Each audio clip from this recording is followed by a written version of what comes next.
This is a portrait of William Peter Grant. And it's another combination of a couple of processes. A lot of time when I do my artwork, I combine different processes. I'm quite experimental.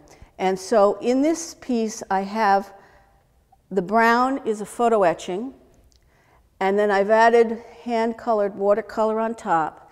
And if you look carefully at the image, I also have behind this sort of lace cloth, I have the actual plot plan of where William Peter Grant's land was in Nova Scotia.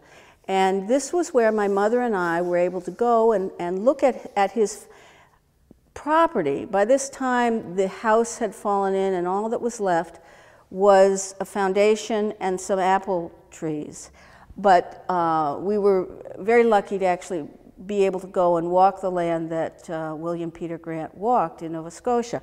Also here is a feather, and that also seems to be a common visual element that occurs in my work. There are quite a few feathers and birds and things like that. And it probably has to do with flight and the meanings of flight. The lower picture is a picture, another photo etching, that actually has a bit of what's called blind embossing at the top. And blind embossing merely means that it's an embossed image, a plate, without any ink on it.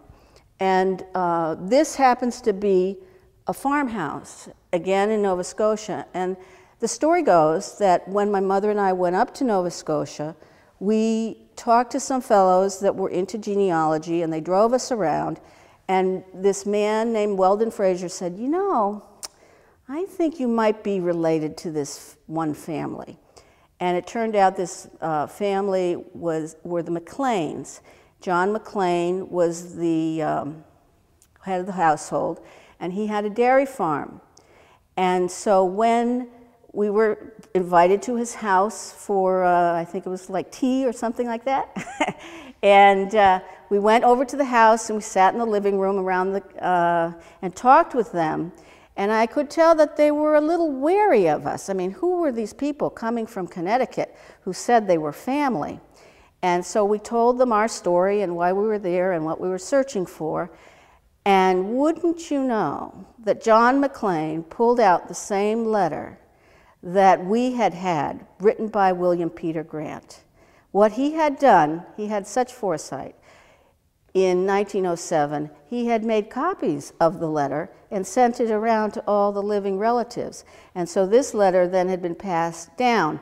And this particular farmhouse, which is in a bit of disrepair, was an original farmhouse that Grants had lived in.